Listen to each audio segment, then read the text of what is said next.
about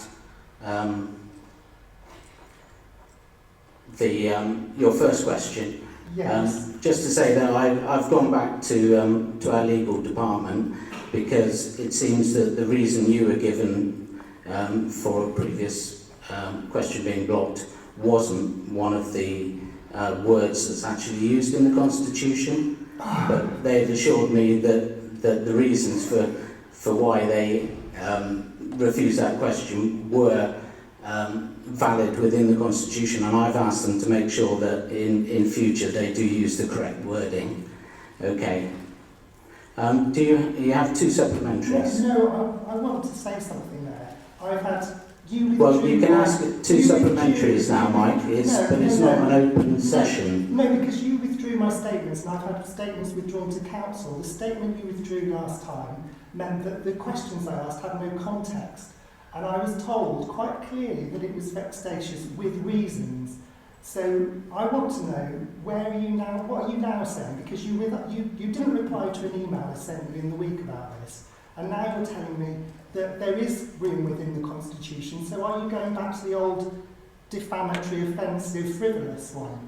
Because you've given me a reason, and now you're withdrawing your reason. So the reason, what I'm saying is that the reason that was advised for not allowing the question was within the context of those words within the Constitution, but what was written to you didn't include those words. Yes. But I can't see that. Where does it say that in the Constitution? You're saying, first of all, let me get the question up a minute on my phone. I'm sorry about this, but it's just continuous. This is how you attempt to wear people down. This is just a joke. Sorry, Mike, do you have any supplementary questions? Because I can't. I can only accept supplementary questions from you at this point, Mike. So please ask. My supplementary question is: where exactly in the Constitution does it say that public statements and questions can be blocked on the reason of vexatious? Please explain your argument. What officers advised you, and what advice did they give? So the advice was... And where have you got discretion? This is the other thing. I can't see any discretion for the chair. I'm told that I have discretion, Mike.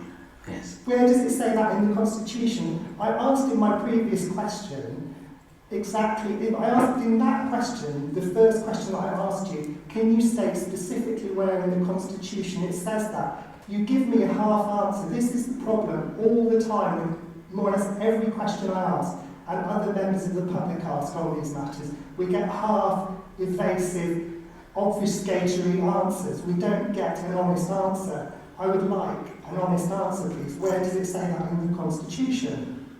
I'm sorry, but it's not acceptable. Hang on, can I speak now? Yeah.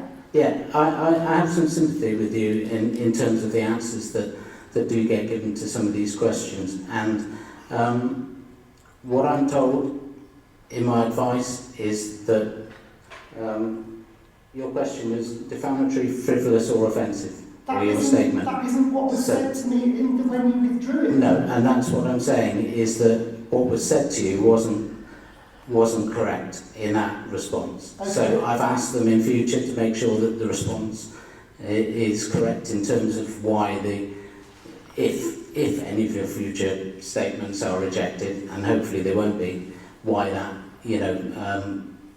stating the correct reasons why it would be.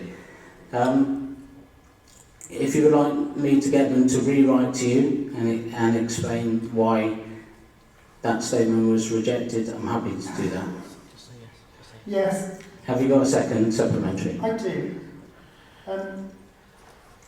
You declared my previous statement regarding freebies to stepping up CIC from Bristol Waste Company vexatious.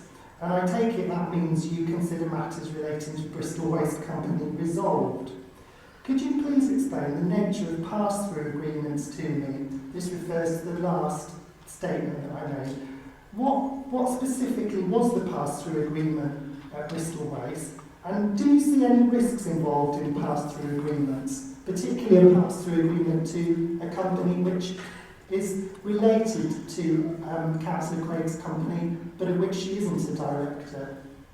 Do you see any risks there? So that's not something I can answer. I'd have to get you a written response to that question. Okay, thank you. I do note that you gave that, as the chair, you gave that response to my last question, which kind of indicates you might appreciate what's going on and have an understanding what the issues are.